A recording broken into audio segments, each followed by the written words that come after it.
secara proses kerja WFA sejauh ini sih harusnya cukup dari sisi kita itu cukup bisa termonitoring ya, karena kan memang sebelum ada full WFA ini kan dari kita kan sudah mencoba untuk melatih either itu 1 minggu sekali kita remote working atau dalam 2 minggu sekali kita remote working, seperti itu sih. Jadi ketika dilakukan full WFA ini sebenarnya hanya menambah aktivitas monitoring kita dan juga mencoba menumbuhkan sebenarnya tanggung jawab dari sisi adminers terhadap pekerjaannya masing-masing, di mana di situ kita tantangannya sih membentuk habits yang itu sih full respon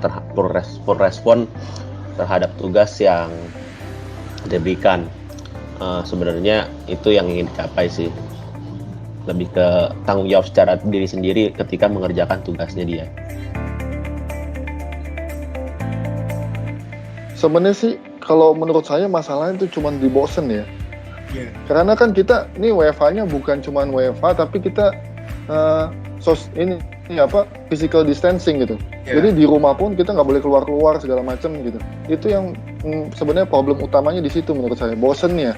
Kalau selain itu sih technicalnya nggak ada isu yang menurut saya. Ya tadi di awal-awal aja kita ada beda cara pola kerja sedikit yang harus kayak tadi meeting pagi dan sore. Terus tools yang kita lakukan pakai koordinasi juga berbeda. Sebelumnya kita pakai koordinasi pakai chat biasa, sekarang mungkin perlu lebih advance lagi koordinasinya, bisa lebih baik lagi, toolsnya kita lain lagi ya. Ada proses belajar itu, cuman itu ya di awal-awal sih. Makin kemari kita udah terbiasa. So far sih kita pakai juga sudah nyaman gitu. Jadi isunya paling bosen doang tadi itu. Sama sih, hampir nggak ada perubahan karena memang pada dasarnya komunikasi kita dengan klien dengan melalui koneksi jaringan itu pada dasarnya ya sudah kita lakukan seolah-olah kita sudah melakukan WFH. Bedanya adalah terpusat di satu titik di kantor, kumpul sama-sama seperti itu kan. Nah, kali ini adalah individunya itu terpisah di masing-masing tempat, tapi jaringan yang digunakan tetap jaringan yang sama. Jadi hampir nggak kerasa perbedaannya.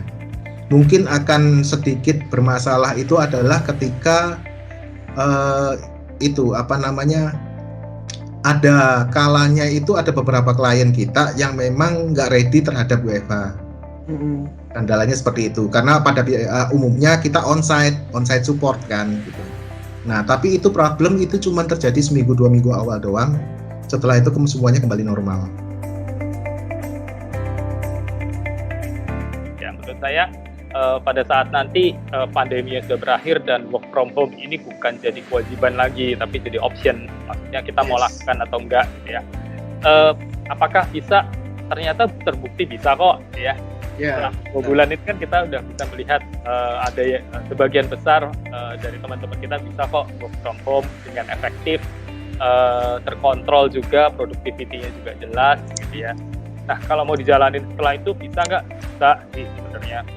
Karena kan pada dasarnya kita kembali ke prinsipnya productivity kita aja yang bisa dijaga. Nah, selama kita bisa menjaga productivity, memastikan itu bahwa kita kerja di rumah itu bukan libur gitu ya, tapi memang kerja gitu, dan kadang-kadang kerjanya itu memang bisa malah long hours gitu ya, karena kita kan sekarang jadi nggak ada kewajiban untuk perjalanan pulang gitu ya. Nah, kalau itu dijaga, productivity dijaga, koordinasi dijaga, work from home atau remote working saya kira masih bisa jalan. Cuman memang kalau boleh gitu ya, nanti harus dipikirkan mekanisme gimana gitu ya supaya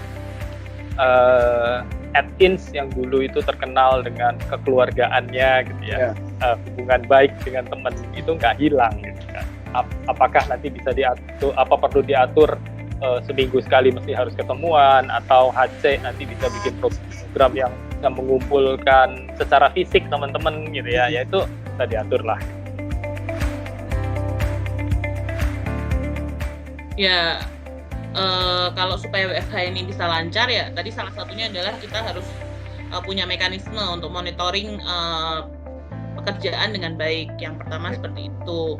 Yang kedua sih saya rasa dari masing-masing kita tim ini harus punya komunikasi yang baik juga sih. Maksudnya komunikasi yang baik itu dalam artian ya kita akan selalu saling update.